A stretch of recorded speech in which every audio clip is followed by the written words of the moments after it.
Same यही होता है जब हम इंडियन नेगोशिएशन टेबल पर बैठते हैं। 1971 वॉर के कंटेक्स्ट में कहा जाता था, India one militarily but lost on negotiation table. US trade deal में भी ऐसी वाइब आ रही है। लास्ट ईयर फरवरी में इंडियन प्रोडक्ट्स जो यूएस में सेल होते थे उन पे लगती थी 2 से 3% ड्यूटी। अगस्त 2025 में यूएस ने आप पे ड्यूटी लगाई, पहले 25%, उसके बाद उसको बढ़ा के कर दिया 50%, क्योंकि आप रशिया से ऑयल ले रहे थे। आज जब आपकी डील हो रही है तो ट्रंप अपनी तरफ से कह रहा है कि भारत ने हमसे बोला है कि वो रशियन ऑयल नहीं खरीदेगा। उधर रशिया कह रहा है कि इंडिया की हमसे ऐसी कोई बात नहीं हुई। लेकिन इंडिया रशिया से जो ऑयल खरीदता था उसमें 1 ऑन मंथ 29% का डिक्लाइन है और इस समय वो लोएस्ट लेवल पर है। और आपने ये किया क्यों? ट्रंप को खुश करने के लिए। ये सब करने का नतीजा क्या निकला?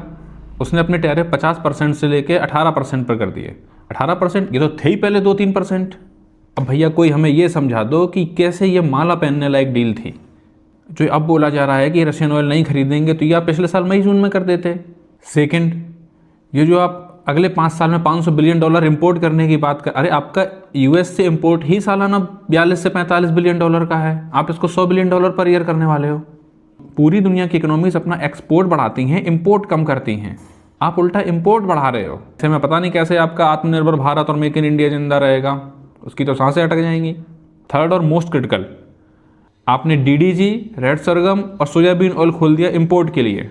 आपका सीमांत किसान कैसे झेलेगा अमेरिकन कंपनियों का प्रेशर? अगर आपको लगता है कि पशुओं के चारे में यूज होने वाली फसलें उगाने वाला किसान या सोयाबीन की खेती करने वाला किसान यूएस मार्केट के रेट से कम्पीट कर लेगा, तो भगवान ही मालिक है।